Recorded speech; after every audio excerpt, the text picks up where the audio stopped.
Shalom, bien-aimés dans le Seigneur, que le Tout-Puissant de Jacob vous bénisse.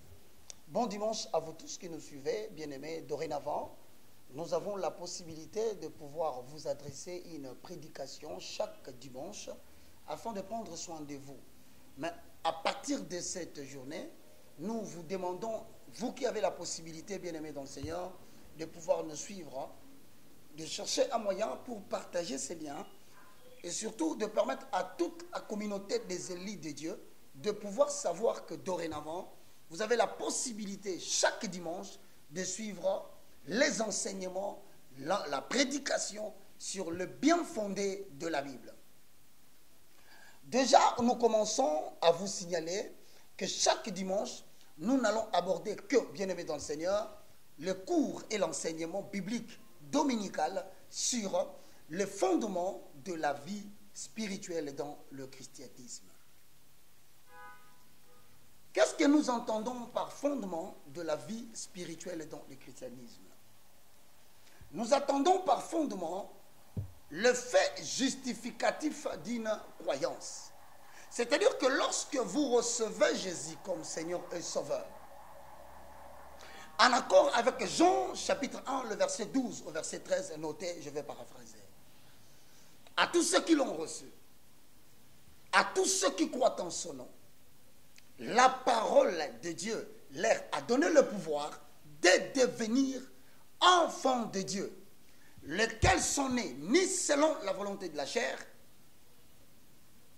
ni selon la volonté des sang, ni selon la volonté de l'homme, mais selon la volonté de Dieu. Et donc, bien-aimés dans le Seigneur, le fondement de la vie chrétienne est spirituel, parce que les naissances biologiques sont absous, et nous n'avons que la naissance spirituelle qui va prévaloir dans celui qui vient de naître dans le royaume de Dieu. Alors, il est important, aujourd'hui, que nous informions tout le monde qu'il y a ce qu'on appelle le fondement du christianisme. Lorsque vous regardez une maison, il y a 4 piliers. Ça s'appelle le socle qui maintiennent l'édifice. Alors, le fondement, c'est le point de départ de votre système. Vous avez reçu Jésus, c'est bien. Vous espérez marcher avec lui, c'est bien.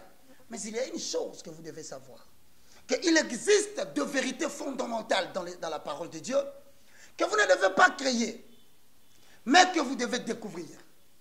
Alors maintenant, la vérité dans le christianisme s'appelle le fondement. Donc ce sont des vérités sur lesquelles tout chrétien qui vient d'adhérer à la foi chrétienne doit connaître pour avoir une marche spirituelle fructueuse. Sinon, le peuple périt faute de connaissance. Alors, que dit la Bible au sujet des fondements? J'aimerais que de ce départ, puisque nous avons repris à zéro, que vous ayez le moyen d'avoir votre bloc-notes, d'avoir votre cahier, afin de noter les enseignements qui, si Dieu nous prête vie, peut nous prendre 3 ans afin de créer des chrétiens forts partout dans le monde. Parlant de fondements bien-aimés dans le Seigneur, nous allons rapidement dans le livre de Psaume, chapitre 11, le verset 3. Voici ce que dit la Bible dans le livre des Psaumes. Quand les fondements sont renversés, le juste, que fera-t-il? Et donc vous comprenez que l'apôtre, plutôt le psalmiste, à travers David, il est en train de chercher où se trouve le refuge de Dieu. Parce que quand tu reçois Jésus comme Seigneur et Sauveur, en fait, tu viens puiser auprès de lui. Ce qu'on appelle le refuge. Mais le refuge de Dieu n'est pas seulement une maison géographique. C'est un ensemble de vérités qui doivent habiter à l'intérieur de ton homme-esprit. Amen, à ces fondements-là, lorsqu'ils vacillent, lorsqu'ils sont renversés par ceux qui sont censés transmettre cette vérité, alors la question et la responsabilité devient individuelle. À ce moment-là, que doit faire le juste? Parce qu'il a reçu Jésus. Mais malheureusement, les personnes qui l'ont transmis cette vérité l'ont renversée. Alors, ce qui fait qu'il y a compromission et la marche avec Dieu est compromise. Nous sommes au début de notre formation sur le fondement de la vie spirituelle dans le christianisme. Mais bien, mais la même vérité est complété par le livre des psaumes, au chapitre 82, le verset 5 au verset 7. Je veux que tu notes, la Bible dit, pourquoi parlons-nous des fondements? Pourquoi tout chrétien a besoin de connaître les fondements de la vie spirituelle dans le christianisme? Pour une simple raison. Premièrement, lorsque vous ouvrez la Bible, dans le livre de Psaume chapitre 82, le verset 5 au verset 7, la Bible dit, ils n'ont ni savoir, ni intelligence. Ça veut dire, la dispense de secours a pour mobile principal de permettre à tout chrétien né de nouveau de recevoir le savoir et l'intelligence divine. La Bible enseigne ces savoirs. La Bible enseigne cette intelligence. Mais le Saint-Esprit l'utilise étant le protecteur des Écritures afin de faire naître en toi la divinité de Dieu. Comme en Jésus habitait corporellement toute la plénitude de la divinité, le savoir divin, l'intelligence divine est transmise à tout chrétien pour qu'il soit solide et qu'il soit édifié comme un rocher. Deuxième objectif pour lequel il faut connaître le fondement de la vie spirituelle dans le christianisme. Toujours dans Psaume 82, nous lisons. Ils n'ont ni savoir ni intelligence. Ils marchent dans le ténèbre. Mais pourquoi le chrétien qui a reçu Jésus, qui est censé refléter la lumière? Mais la Bible dit, ils marchent dans le ténèbre. Ça veut dire la possession du savoir, la détention de l'intelligence divine chasse le ténèbre dans ta vie. Or, le ténèbre ne signifie pas seulement l'obscurité la plus profonde. Hosanna. Parce que quand on dit ténèbres, certaines personnes se réfèrent dans les livres de Ésaïe chapitre 62, Ésaïe chapitre 60. La Bible dit, lève-toi, sois éclairé, car ta lumière arrive et la gloire de l'Éternel est sur toi. Ésaïe 60, le verset 2. Voici les ténèbres couvrent la terre. Voici le ténèbre couvre la terre. Ça veut dire quoi? Le mot ténèbres se répète à chaque fois dans la Bible. Et le prophète Ésaïe, parlant encore des ténèbres, dans Ésaïe chapitre 9, le verset 1, il faut noter parce que chaque dimanche, nous allons te permettre de te préparer, de t'armer pour posséder l'intelligence de Dieu et refléter la gloire de l'Éternel en détenant son savoir et son intelligence. Ésaïe chapitre 60, le verset 1. Le peuple qui marchait dans les ténèbres voit une grande lumière. C'est-à-dire que dans ta vie, la rédemption, la régénération, la réconciliation avec Dieu, au travers Romains chapitre 10, le verset 9, si tu confesses de ta bouche le Seigneur, si tu crois dans ton cœur que Dieu a ressuscité Jésus-Christ d'entre les morts, tu seras sauvé. Ça veut dire maintenant que puisque tu viens de naître de nouveau, il y a des vérités que tu dois connaître pour éviter que le ténèbre demeure à l'intérieur de toi. Mais que devons-nous apprendre par les concepts ténèbres? Bien, mais tu ne peux pas directement, en te repentant dans le Seigneur, t'engager dans la voie de combat, dans la voie de la délivrance, dans la voie de prières multiples, alors qu'en toi demeure encore l'ignorance. Parce que le mot ténèbres, de son étymologie grecque, signifie tout simplement l'ignorance totale de Dieu. Et maintenant, le fondement que nous sommes en train de transmettre vient pour te donner l'intelligence et le savoir divin afin de repousser l'ignorance. Alors, quand tu repousses l'ignorance, c'est le ténèbre que tu repousses. Voilà pourquoi le peuple ne périt pas faute des pasteurs. Le peuple ne périt pas faute des évangélistes, apôtres, docteurs ou prophètes. Osée chapitre 4, le verset 6, l'Éternel Dieu dit, mon peuple que j'ai acquis par le prix du sang sur la croix, s'il périt, s'il tâtonne, s'il ne réussit pas, c'est tout simplement parce qu'il lui manque la connaissance. Bien-aimé dans le Seigneur, je vous salue et je vous dis un bon dimanche. Merci de rester attentif. Parce qu'avant que Dieu ne fasse quelque chose d'impactant dans votre vie, il doit au préalable vous transmettre son intelligence. Si nous rentrons, bien-aimés dans le Seigneur, dans Psaume chapitre 82, voilà ce que dit le psalmiste. Tous les fondements de la terre sont ébranlés. Mais j'avais dit, Mais vous êtes des dieux. Cependant, vous mourrez comme des hommes. Vous tombez comme des princes quelconques. Alors lève-toi, Éternel. Juge la terre, car toutes les nations t'appartiennent. Mon frère, ma soeur, Jésus a dit que tu es comme un Dieu. Alors qu'est-ce qui se fait que tu ne bénéficies pas de la loi d'exception? Qu'est-ce qui fait que tu tombes comme tout prince quelconque? Comme tout homme, tu souffres de maladie, comme tout homme. Tout ce qui arrive aux hommes communs des mortels, cela t'arrive. Au niveau de ton mariage, quelle humiliation. Au niveau de ta santé, quelle humiliation. Au niveau de reflet de la gloire de Dieu dans ton milieu professionnel, quelle humiliation. Alors, la question se pose. Tu es un prince, c'est-à-dire le premier-né de la création. Mais comment est-ce que tu tombes comme un prince quelconque? Fondement de la vie spirituelle dans le christianisme. Nous ne sommes qu'au début. Et donc, on signale tout le monde à partir de ces dimanches. Branchez-vous sur ces sites que on nous a envoyés. Cela nous permet de pouvoir suivre intégralement la connaissance de Dieu et parvenir à la connaissance de la vérité. Bien aimé, sans le fondement que nous sommes en train de vous dispenser, eh bien, vous allez marcher dans les ténèbres. Vous allez tomber comme des princes quelconques. Et vous n'allez pas refléter la gloire de Dieu. Et la Bible dit, vous tomberez comme des princes quelconques. C'est-à-dire que, bien aimé dans le Seigneur, tout en proclamant le nom de Dieu, mais vous n'allez pas refléter sa gloire. Vous n'allez pas refléter sa longévité. Vous n'allez pas refléter à défaut son éternité. Et vous n'allez pas refléter sa gloire.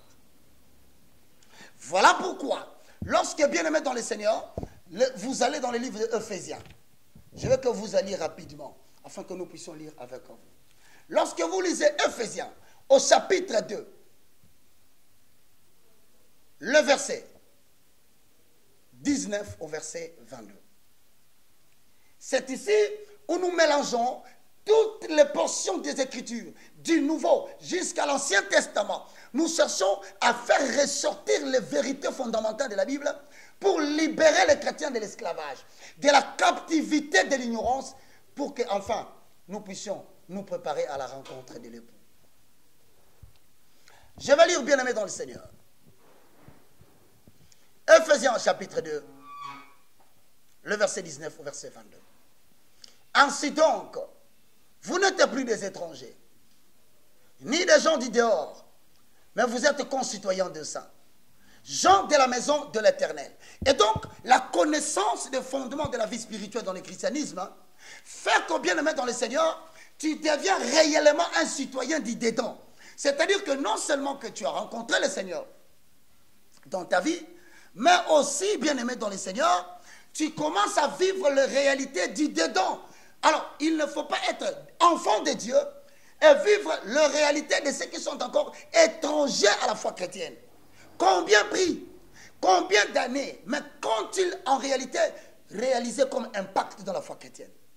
Zéro. Et donc, il est temps pour Dieu de faire de toi un détenteur de son savoir. Voilà pourquoi nous lisons Éphésiens chapitre 2, le verset 20. Vous avez été édifiés sur le fondement des apôtres et des prophètes. Voici que le mot fondement arrive. Les prophètes n'ont fait que poser des fondements. Les apôtres n'ont fait que poser le fondement. Mais la pierre angulaire, c'est Jésus-Christ. C'est-à-dire, en Jésus sont cachés le mystère de tout le temps et de tous les siècles, mais révélé aux petits-enfants. Nous qui sommes parvenus à la fin de ces siècles.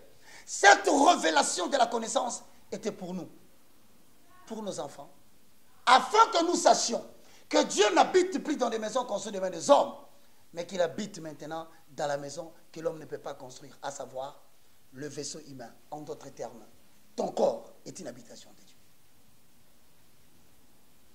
Le verset 21 pour ainsi finir. La Bible dit, en lui, tout l'édifice, c'est-à-dire en Jésus-Christ, tout bâtiment, mais entendez par bâtiment, vous entendez par bâtiment, ta maison, entendez par bâtiment. 1 Corinthiens chapitre 3, 16, où l'apôtre Paul dit, ne savez-vous pas que vos corps sont les temples du Saint-Esprit? Mais comment Dieu peut loger dans un temple qui est le corps? C'est au travers de la connaissance, l'ensemble de vérités fondamentales qu'il pense placé dans l'homme, afin que celui-ci soit le détenteur, le gardien de son savoir. Et la Bible dit vers le verset 22, en Jésus, vous êtes aussi édifiés pour être une habitation de Dieu en esprit. Les livres demeurent dans les bibliothèques, mais le fondement de la connaissance de Dieu doit être placé en toi, parce que c'est toi qui deviens le porte-parole de Dieu. C'est toi qui deviens la lettre que Dieu écrit aux nations. C'est toi qui deviens la lettre qu'il écrit à ta famille. En te voyant, les gens vont voir la gloire de Dieu invisible qu'ils n'ont pas connue. Mais cela ne peut se faire que par la transmission des fondements de la vie spirituelle dans le christianisme. Mesdames et messieurs, très chers frères dans le Seigneur, il est temps pour toi, chaque dimanche, de prendre tes notes, d'avoir un moment pendant 30 à 35 minutes à recevoir ce que Dieu nous a donné comme dépôt pour le transmettre à l'Église. Car il est temps que l'Église reflète la gloire de son mari. Cependant, on se pose une question. Monsieur Roger, il y a finalement combien de fondements? Les gens courent ça et là, à la recherche de la rencontre de Dieu. Mais ils entrent dans des religions. Ils croisent des hommes. Conséquence, ce sont des déceptions. Entrer en contact avec Jésus, en recevant son instruction, doux comme le miel, ce qui donnera du repos à vos âmes. Les fondements sont au nombre de 4. Premièrement, la découverte de ce que l'on est par rapport à Dieu. Et donc, cela comporte 12 chapitres que nous allons développer. La question par rapport à ces socles, c'est de savoir qui suis-je par rapport à Dieu. Référence de base, 1 Thessaloniciens chapitre 5, le verset 23. Deuxième fondement, la découverte de ce que l'on a, c'est-à-dire la grâce s'exerce au moyen d'un don. Sans que tu puisses entrer en possession du don que Dieu t'a donné, inutile, ta vie chrétienne ne sera qu'improductif. 3. La pensée élevée à la hauteur de Jésus-Christ. Ça veut dire, nous allons pénétrer la dimension de l'homme-âme, afin de faire de l'âme le lieu où Dieu dépose les renouvellements de l'intelligence, afin que l'homme ne s'attache pas à ses propres pensées, mais qu'il adhère à la pensée de Dieu qui, depuis des siècles, a accompli des choses pour lesquelles lui voudrait se battre aujourd'hui. Mais comment faire pour élever la pensée à la hauteur de Jésus-Christ? Bien-aimés dans le Seigneur. 4, enfin, la maîtrise du facteur temps, c'est-à-dire la loi de la planification. Vous savez pourquoi on enseigne ces cours? On va chuter par ça, pourquoi? Mais ces 4 fondements, 2 sont des théories que nous allons vous enseigner, et les 2 autres socles feront l'objet d'une expérience pratique. Et maintenant, lorsque nous entrons dans les 2 premiers fondements, si vous le ratez, vous ne comprendrez plus jamais cette Bible. Vous ne comprendrez plus jamais le chemin de la foi. Parce que les 2 fondements théoriques sont les soubassements. C'est ça même la base de quiconque a commencé à recevoir Jésus et a souhaité à marcher avec lui. Mais cependant, le 4e socle, la maîtrise du facteur temps, va nous dire tout simplement, nous ne sommes pas éternels sur la terre. En 7 jours, Dieu est venu à bout de la pensée qu'il avait.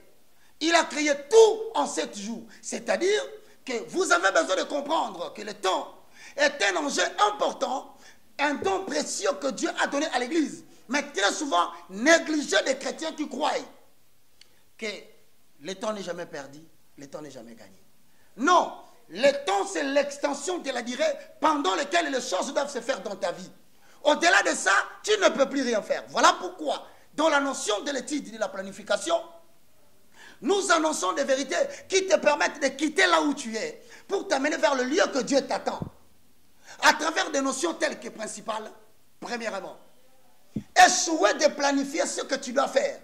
C'est planifier l'échec dans ta vie. Car une vie menée sans priorité est une vie a priori ratée. Quand quelqu'un ne sait pas ce qu'il fera dans 1 minute, ce qu'il fera dans 1 heure, ce qu'il fera dans 4 heures, et bien aimé dans le Seigneur, c'est le début de l'échec dans la vie de l'homme.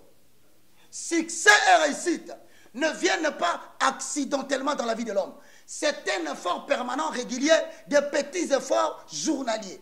C'est-à-dire, intègre les temps dans tout ce que tu fais. Je présente une émission, c'est pour 30 minutes ou 35. Alors maintenant, c'est là où nous allons étudier les éléments tels que la loi de la correspondance, la loi du rejet et la loi de la sélection. C'est là où tu verras comment exploiter ton temps de manière à permettre au Saint-Esprit d'agir avec toi. Donc, bien-aimés dans le Seigneur, nous vous demandons tout simplement chaque dimanche de pouvoir vous scotcher sur ces sites.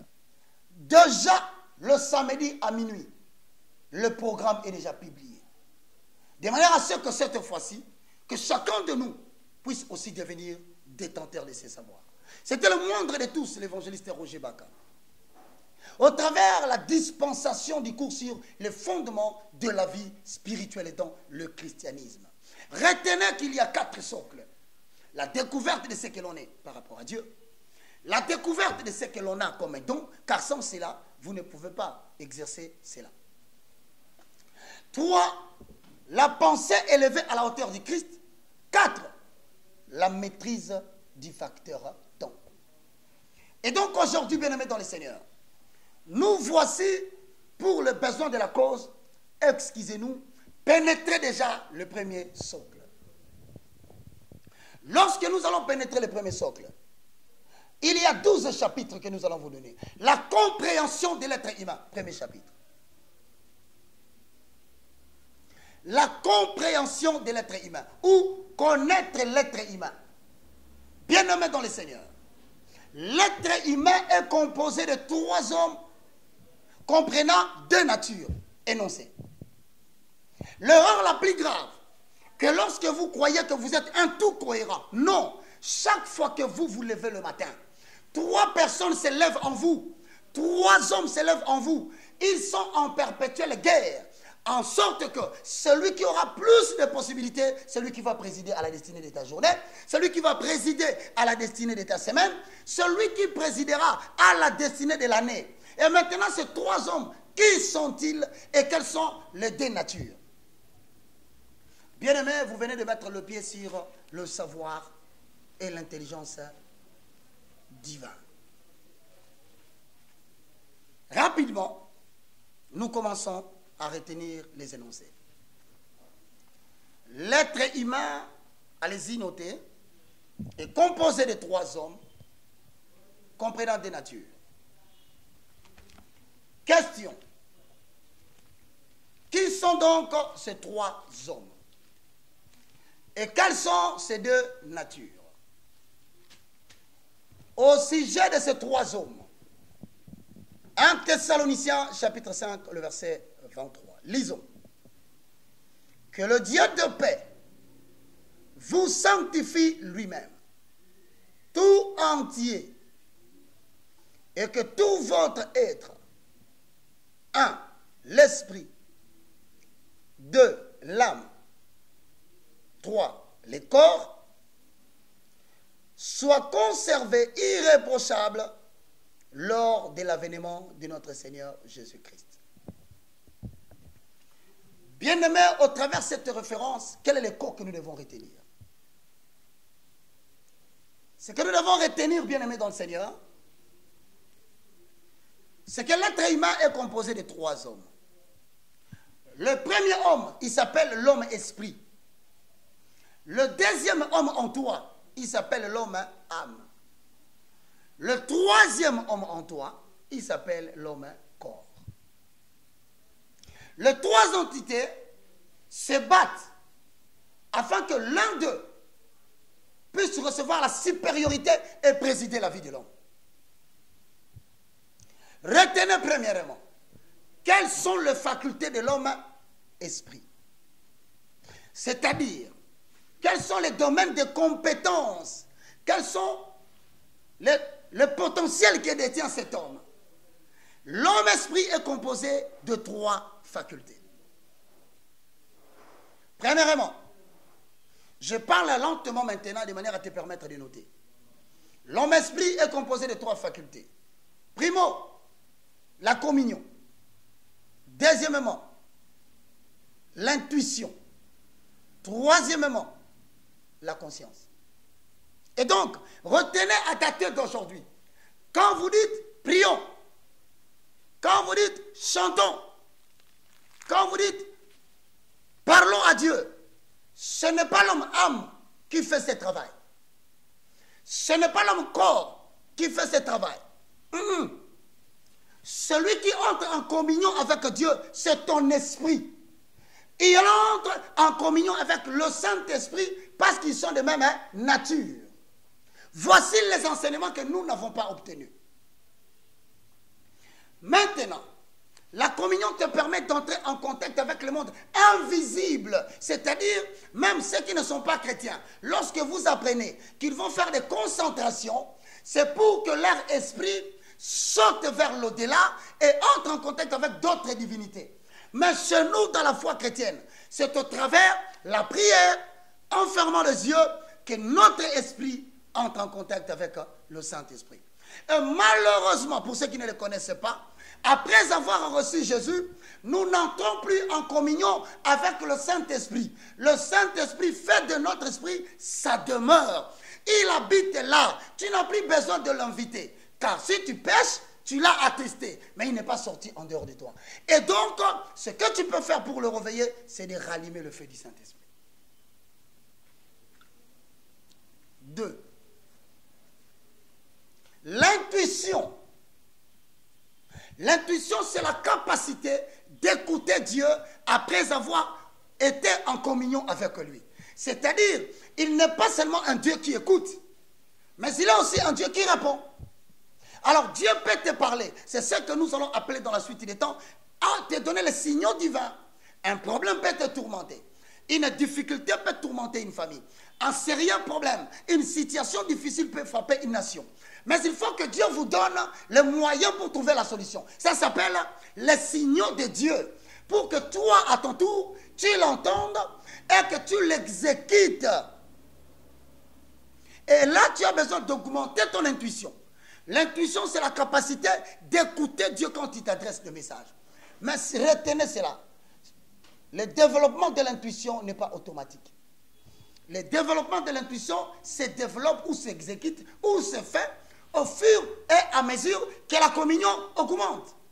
Plus tu augmentes dans la vie de prière, dans la prière en langue ou la prière en intelligence, plus aussi tu développes la capacité d'écouter Dieu, car dorénavant, ses pensées deviennent tes pensées.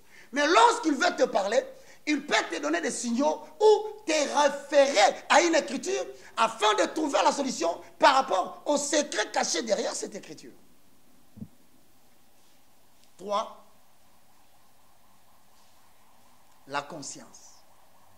Tout chrétien né de nouveau détient la voix de son esprit qui lui dit, malgré les acclamations, que l'acte que tu viens de poser est mauvais. C'est-à-dire que la conscience a reçu le mandat de la part de l'esprit de parler à l'intérieur de l'homme, en accord avec Jean, chapitre 7, le verset 38.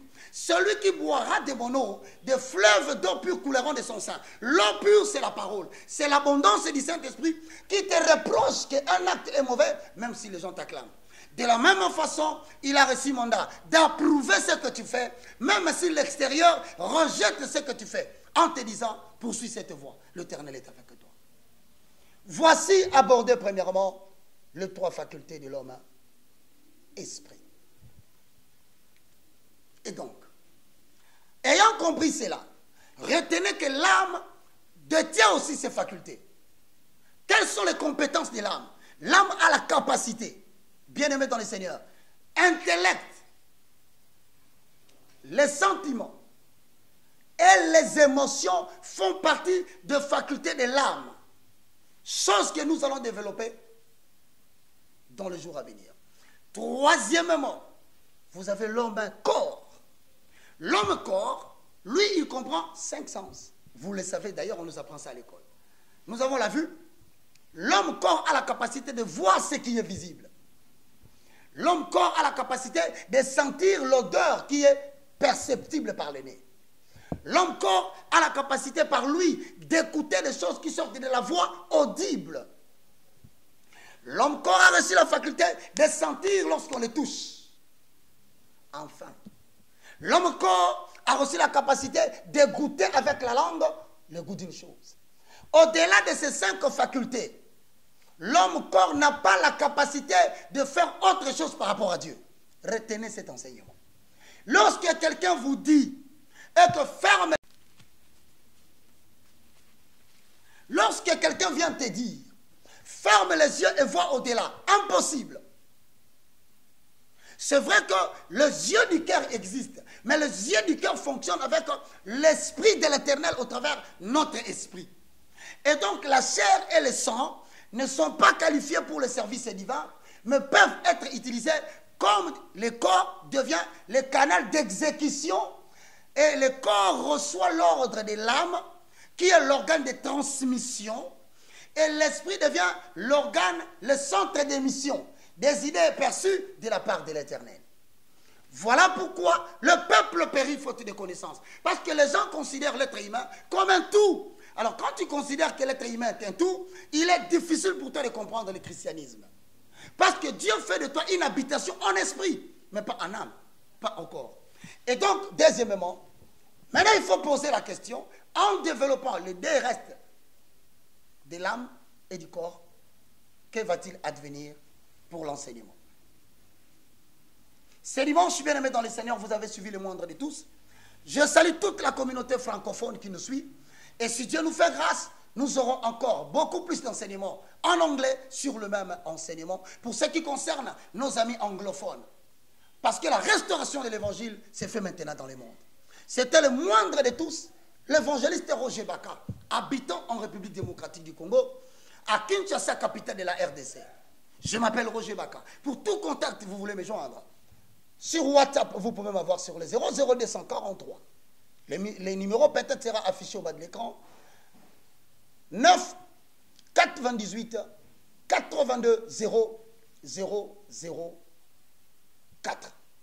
Le numéro est sur WhatsApp où nous entretenons le lien des enseignements et surtout des prières pour lesquelles nous bénissons les journées et les semaines. Vous avez le 00243 90 79 66 785. C'était le moindre de tous, l'évangéliste Roger Baka, commis pour la restauration des valeurs spirituelles dans le monde et dans l'Église. Je vous salue de partout où vous nous avez suivis. Prions. Père, nous bénissons ton peuple. Tu as dit, vous connaîtrez la vérité et la vérité vous affranchira. Affranchis quiconque a suivi cette émission. Laisse que ce savoir prenne les affaires de sa vie en main. Et que tout au long de cette semaine qu'il commence, qu'il voie ta main se manifester, afin qu'il ne marche plus dans les ténèbres, afin qu'il ne tombe pas comme un prince quelconque, mais qu'il marche comme un Dieu, bénéficiant ainsi de la loi d'exception. Alors ce qui arrive aux hommes ordinaires, que cela ne soit pas son partage. Loin de la mort physique précoce, loin de la morsure du serpent, loin des redoublements d'efforts. Moi, je crois ce que je dis. Je dis ce que je crois. Et je le vois cette semaine, ce mois, cette année, s'accomplir dans la vie de ses frères qui a pris cet enseignement au sérieux, au nom de Jésus-Christ. Que le Saint-Esprit se charge de l'exécuter jusqu'au moindre détail. Amen. Que Dieu vous bénisse. Au revoir.